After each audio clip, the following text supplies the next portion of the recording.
welcome to In My Shoes. How y'all doing? Well, welcome to our show today. We've got a lot of great guests lined up for you.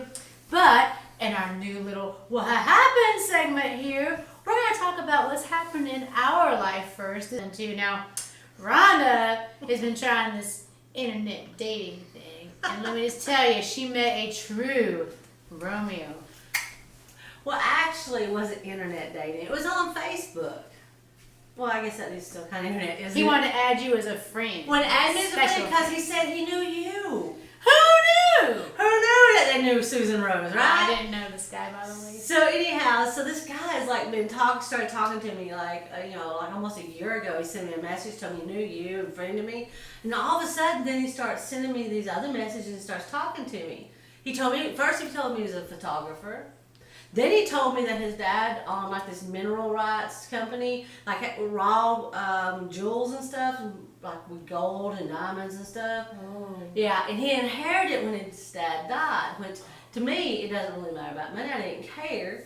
And he's like, supposedly he lives in Florida. He has a young boy and all this stuff. So he keeps talking to me on Facebook. And one day, not too long ago, he goes, "Do you mind if I send you a gift?"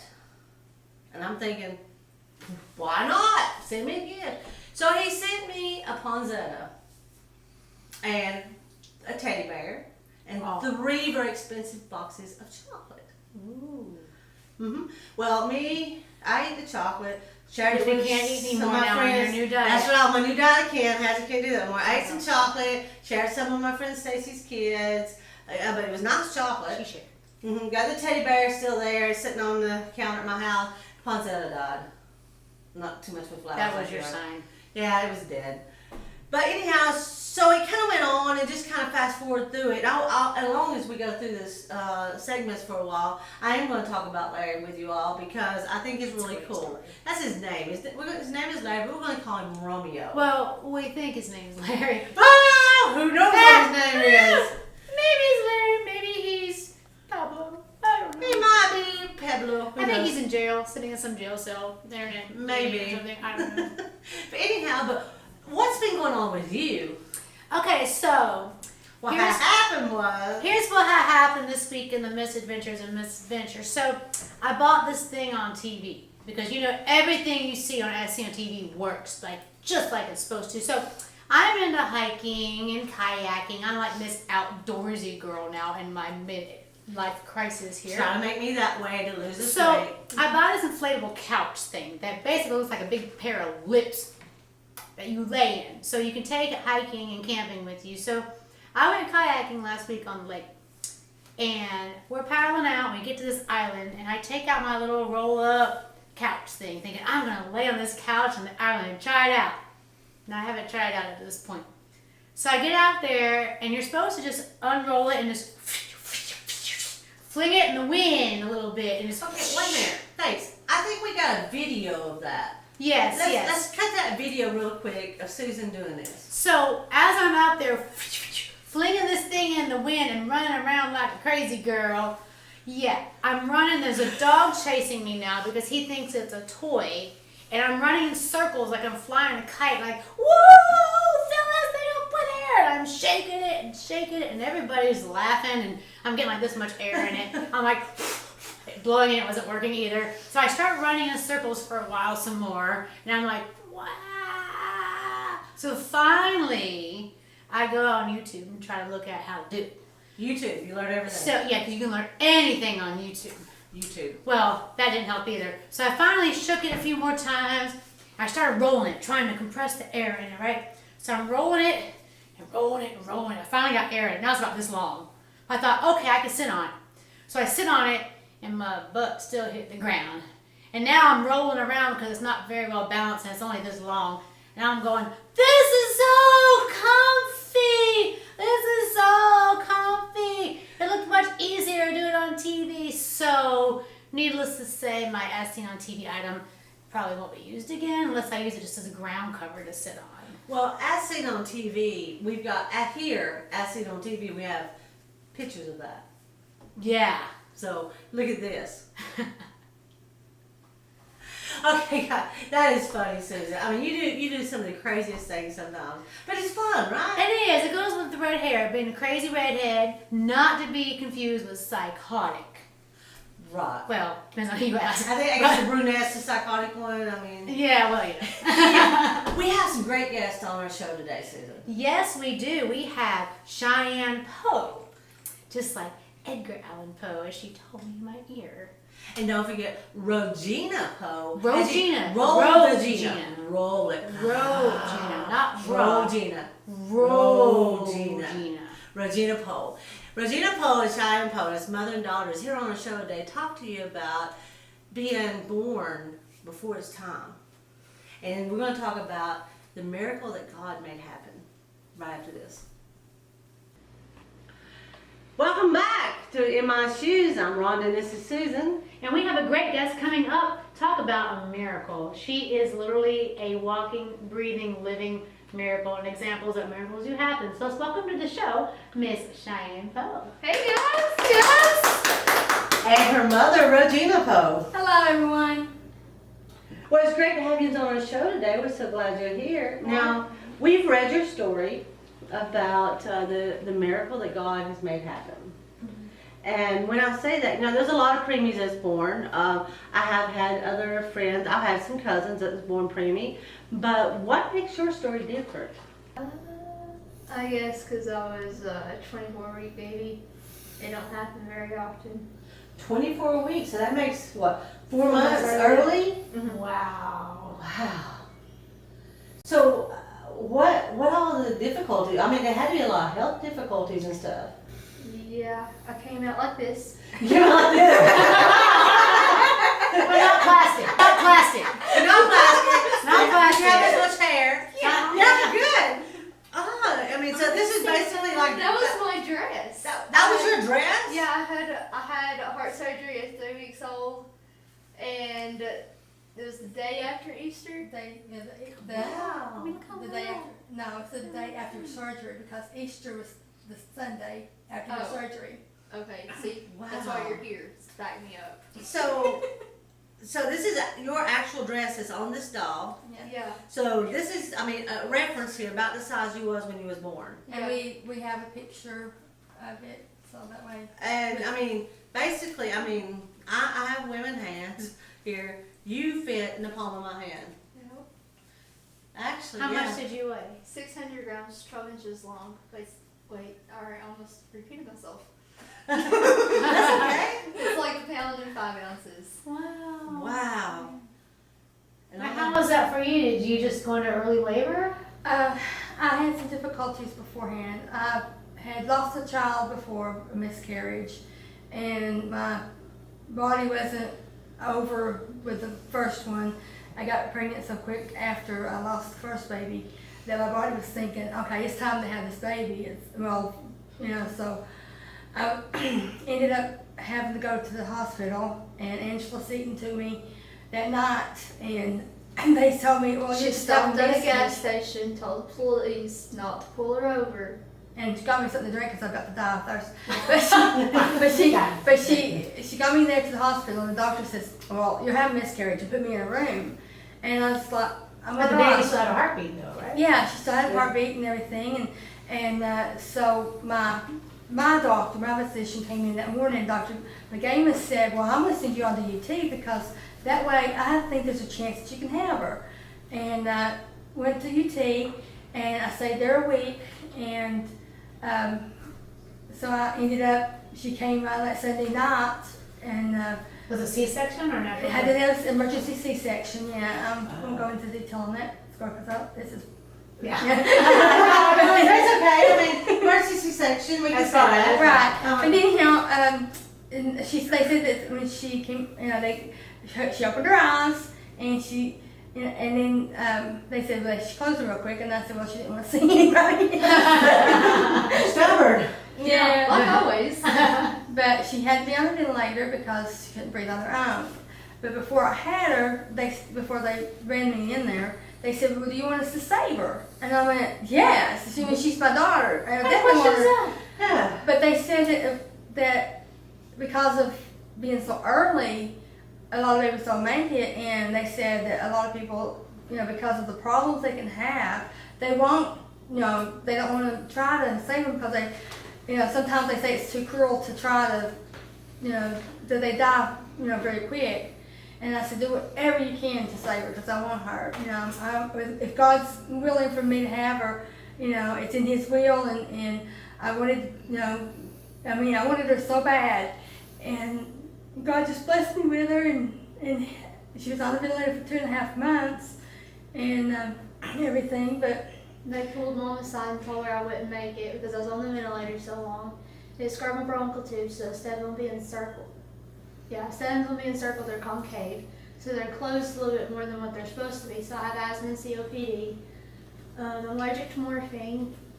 But before they said that, 3 weeks old, which I've got, this is her feet print at 3 weeks old. Oh. And she had heart surgery, and that's before she, that's when we ended up getting the this dress size. for Easter. Basically, she had heart surgery. Yes.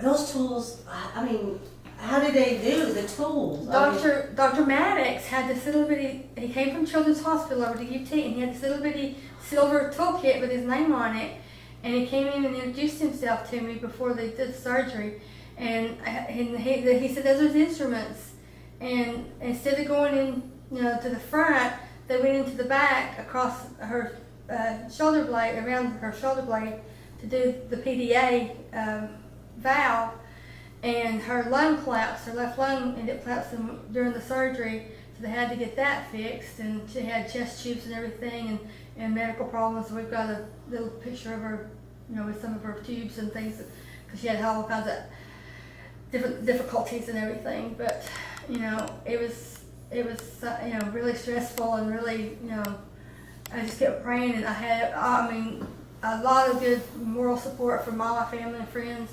They were there waiting with me, and so, it takes a lot of people. God just gave me the right people to be with me and to help me through all this stuff. And love is the most powerful tool you can have. Yeah. And she felt that because she wanted to live. That's right. You wanted her to live, and she wanted to live. And just the fact that she was surrounded by such love and positivity from you guys, encouraging her to live. Well, after they told me that she wasn't going to make it home, and I went back out there. You said, yes, she is. And I was talking to her, and I always held her foot because her fingers and her little hands were so little that I just held her foot. And I was talking to her, and I told her, I said, Cheyenne, I want you to come home so bad, but it's in God's hands. And I said, if God's will is for me to have you, I want that, but it's in His hands. So 3 days later, I got a call at work, and they said she's pulled the tube out, the ventilator out. And they said, so far she's breathing on her own. And She pulled the tube out? She pulled the tube out. Pull her on too. And- Pretty strong. It's stubborn again. Oh, no, I don't see it. I'm pulling her too. Because she wanted to come early, and everything else, and scare everybody to death. But so I got to go hold her, and I've got a picture, of her. I got to hold her actually and rock her the first time, and be able to How hold old her. was She felt that. How old was she when the first time you got to hold her? She was a little over 2.5 months, and I had to have the oxygen pointing toward her because she still had to have the oxygen, but she was. I mean, you went for 2.5 months without being able to hold this baby. I was holding that. her That he's holding her foot, but that actually that mama-daughter bonding Yeah. thing. Mhm. Power of touch. The power of love, the power of touch. And then I talked to telling her you and- that she's not going to make it, and you wasn't allowed to hold her. But now at this point, you've embraced that, and you've got her, and she's pulled that tube out. And she says, "I'm going to do this." Yeah, with God's help. I mean, that's the miracle of Jesus' help. Is He's always with us. He's Power of taking care prayers. us. That's right. Definitely, Well, I can You gave her life, and she gave you life. definitely. I can see that you made it after pulling the tube out, young lady. And she is awesome, When by the she way. was We've had fun 3 hanging out today. when she was 3, well, she turned 3 in the hospital because she had pneumonia. Wait. You gotta go back up to the year old when I had the G-tube fungication. Well, yeah. And my stomach stretched because food was wanting to pass through. So Publication is where I can't throw up, by the way, and the G-tube is where I got nutrition through my stomach through this little tube with my stomach like right there. That's what that is. Yeah. Now, is that still in? The tube still in? No, I got it out when I was like 11 or 12. That's how you had to eat? It was I didn't use it for 2 years. It was just a security blanket. So now my security blanket is writing material. Yeah. Okay. Yeah. That's good. But anyhow, she was in the hospital and she stuck her right foot up to me and said, "Mama, hold my foot." And I was like, oh my gosh, she had to remember that because Oh, wow, yeah. when she was in the incubator, that's the only time I ever held her foot. And she had to, subconsciously remember that. Yeah. You know, so the babies remember things that you don't really realize that they remember. And it's just amazing how, Do you still hold your foot up and say, "Hey, hold me"? I try to, but then she's like, Cheyenne, you're 21. I don't do that. Now But I'm what like, she can at least have a foot massage, Now- and she's yeah. like, I was gonna say, now you go to her Yeah, and but like, can you rub my foot for me? Yeah. See? Yeah. Yeah, we Yeah. Yeah, Wait a she minute, Okay, you just said you was 21 years old. yeah. 21. So, and they said you wasn't gonna make it a week, a day, or whatever. Yeah. So that just goes to show right there. Yes. That just goes to show right there that no one can tell you how long you have or whatever. You have to fight, and it's all in the hands of you and the Lord. Definitely. And like you said, you sent me a little message when you talked about coming on the show, and I forwarded it to Susan, and it said the miracle that God made happen. Yeah. And you are a miracle.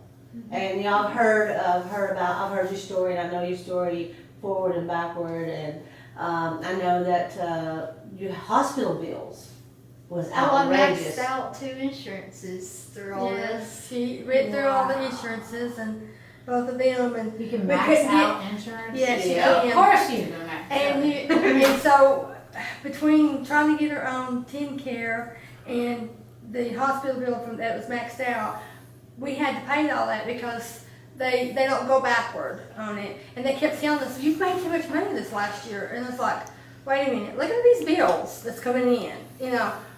We didn't make this much money. What was the amounts of bills that was coming in? $2,000-$3,000? Well, we had Hundreds one of that's thousands? 100,000, one of them because of all these different all the tests, all the things that they had to do, everything that they was doing. They had to do it because they had to make sure she didn't have a brain her brain was bleeding.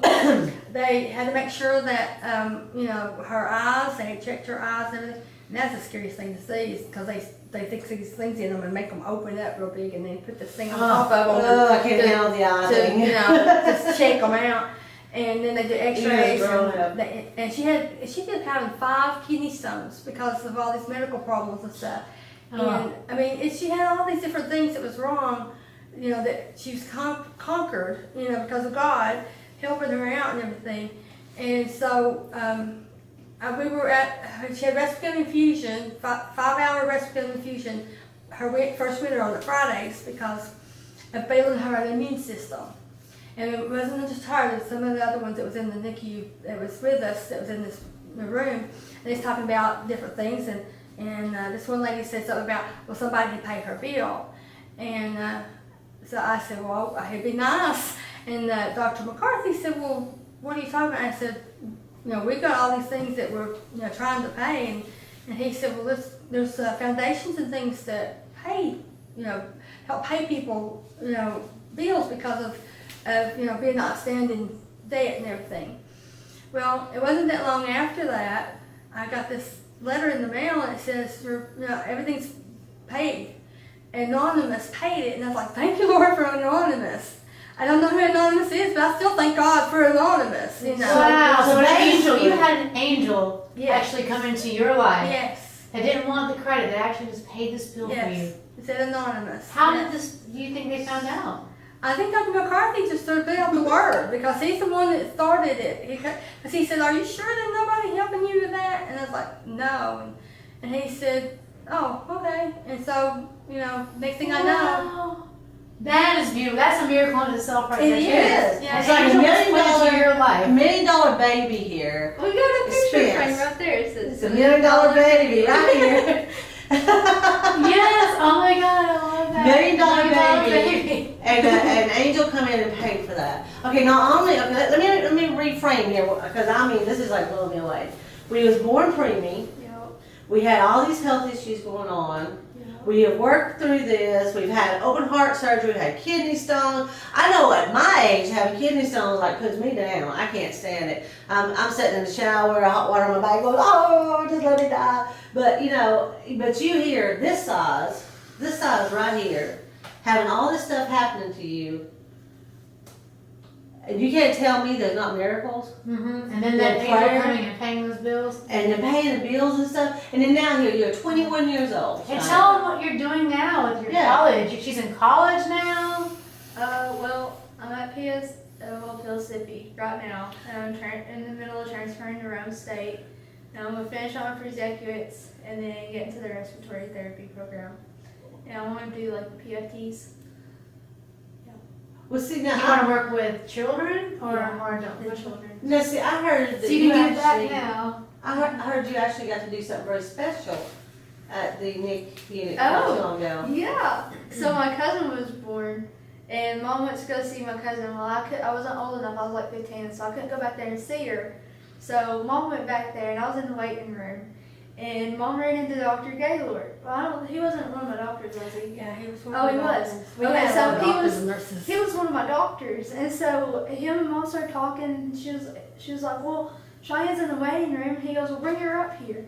So I gotta go meet him. And then I told him what I wanted to do because my first plan was to work in the NICU as an RN, and I was like, "Mom, I can't handle that," because while I was there, they showed me some of the nurses that still worked there that took care of me. Oh, wow. And They probably love seeing her. and they showed me where I laid in the window where they did my heart surgery because I had coded twice before the heart surgery, so they couldn't take me to the OR, and so they showed me where that was, and then they got permission and they showed me a 25-week, 610-gram baby that was a week and 10 grams more than I was, Oh, wow. and it was like tiny. And like Yeah. its fingers were like the size of my vein, and I was like, I can't do that. They're too fragile. I was like, I'm thank the Lord for the people that took care of me, but I was like, I can't do that. And I go to my pulmonologist. Well, I went to my pulmonologist since I was like 5 till 20 because he quit taking me when I turned 21. And so I always go and do my PFTs when I'm there, and which is a breathing machine thing, see if I'm getting the air in and out of my lungs like I'm supposed to. And I always tell the nurse, if it's a new PFT tech or whatever you call them, if it's a new one, then I get on to them for not coaching me through it right. And she goes, Cheyenne, well, it was Mom. Mom said, Cheyenne, quit doing that. You're not supposed to do that. I said, well, because you know how to do it, and they're trying to teach the ones that are younger, so you know how to do it. That's why they're not coaching you anymore. But I still like to be coached. That's right. I mean, Yeah. well, we all like that. I mean, if that's part of the Wait, tell me how to do process, it again. I just did it 14 Yeah. times yesterday. But Tell tell me me again. again. Tell me again how to make that soup. Go ahead, show me, and I'll watch you do it. You make Yeah, exactly. Show me how to make that food. Yeah. Stacy, can you show me how to cook food again? Yeah, I'll watch. Take notes. I'll taste to make sure it's correct. That's right. There you go. So it's the same thing. But you know, wow, your story is like amazing. Oh, and they gave me a diaper as a souvenir at the NICU, and it's this one. Wow. Look at teeny Look at that little That's an diaper. actual Your preemie diaper. cats could. I need this for Ella. You need that for your cats. This is like one of the diapers that was on me, and it like fits the same way it was on me. Wow. Wow, look at this. Look at this, guys. Wow. We've got pictures of her with that diaper, and then another that's a little bit bigger than, you know, that shows how little she was. And my hands with one of them, and I had to use gloves. We couldn't touch her because when she first was born, her skin was so thin. It got stuck. My And- legs got stuck together like And that. they had to put her like a burn victim because, you know, keep them from touching until her skin got better. So by the time she was 3 weeks old, and she had to have heart surgery, her skin was better. So that way that's how we got the feet print. So we couldn't even get foot print or anything, before that. And So her feet were actually a little smaller. when they she were was born. smaller, yes, but so we This couldn't is get much older. so we couldn't get her actual feet when she was born because her skin was too thin. And I was just thankful I got them. I took this page out of the book and I asked the nurse. I said, "Can you get her feet print for me?" Because she did the picture for our Easter present, and so she said, "Yeah," and she said, "Only if I can get a set for myself, because people at the home and at work don't realize how small these babies can be." And I said, "Well, sure, you can get, you can have Cheyenne's feet." And so when we had the reunion for the people in the NICU, she told me she still had her feet in her Bible. Aww. So she still has her feet print, Is And, she the same one that had my playtime at 2 a.m.? no, Jackie was the one, she had playtime at 2 a.m. because Jackie's mother and my mother went to school together. And so she knew the family. And so she got to take care of Cheyenne while she was in the NICU. And so she spoiled her for 2 o'clock playtime. Yes, Oh. yes, I remember the 2 o'clock wake up time. Yes, yes, I remember Look that. at that. Yes. You still have 2 a.m. playtime? Yeah, if it wasn't for my cousins coming for the nighttime playtime and stuff, giving me a break. Because she came home, she had the heart monitor, she had the oxygen, she had all these medicines that she had to take different times, and then her breathing treatments.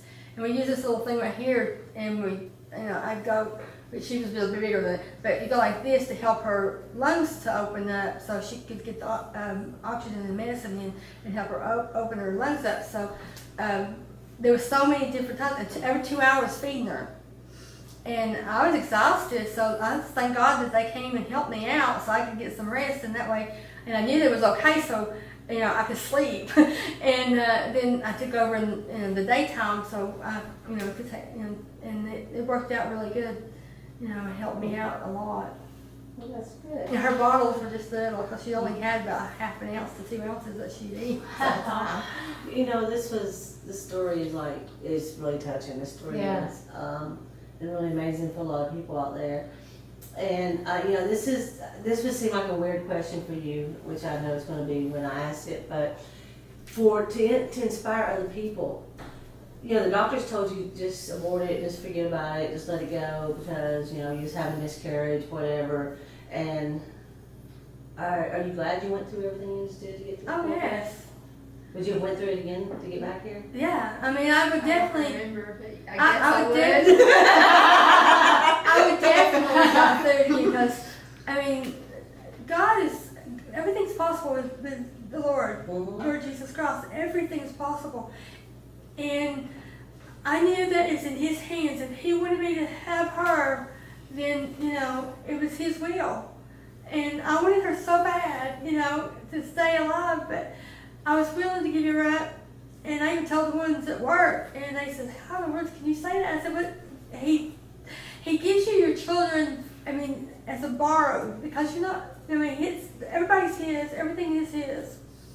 But I wanted to make sure that I gave her a chance. Yeah. Mm-hmm. If I didn't give her a chance, how would she make it, So- You didn't give up on her, and she didn't give up on you either. No, that's It's true. a pretty good little duo. Oh, It's a beautiful we're all crying here. Well, we thank you again for Oh, being thank on the you. show. Thank you very much. And we thank you all for tuning in to My Shoes. And right after this, we got a few more things to tell you. That was an awesome show. Wow, what an inspirational story. Really shows you the power of love and the power of prayer. Yeah. All of us sitting here in tears. I know. And Probably drying our eyes during the break. yeah, I still got a few, but we appreciate you coming and being with us during this. And like we said, you never know until you walk in someone else's shoes what it's like. Yes. It is. You know, and we're always trying to be happy and funny, and you know, and it was kind of, you think everybody thinks it's kind of a depressing story. I think it was a joyful story. No, it was a beautiful Love story. I mean, it's a happy. Those was tears of joy to knowing that there was actually a life that had was told it wasn't ever going to happen. That's here. The power of love, and the power of believing in something. You know, you Yes. believe in it and you love it. You know, it's just beautiful. It is. And so the power of me still letting her train me and lose weight over this We're going walking after this, diabetes right? thing. That's right. Again. No more chocolates, Yeah. no pie, no cookies. And keep you off of buying stuff off of TV. Yeah, no more TV. as seen on TV Adams. Anyhow, we see you later. Thank you for watching In My Shoes. Bye.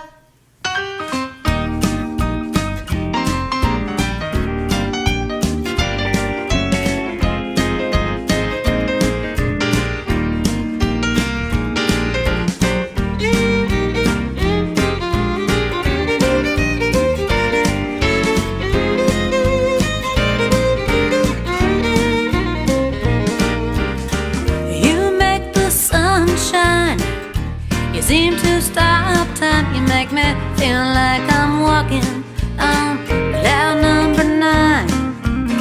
You make the raindrops, you make my heart stop. You make me feel like I'm walking on cloud number 9. And I can't sleep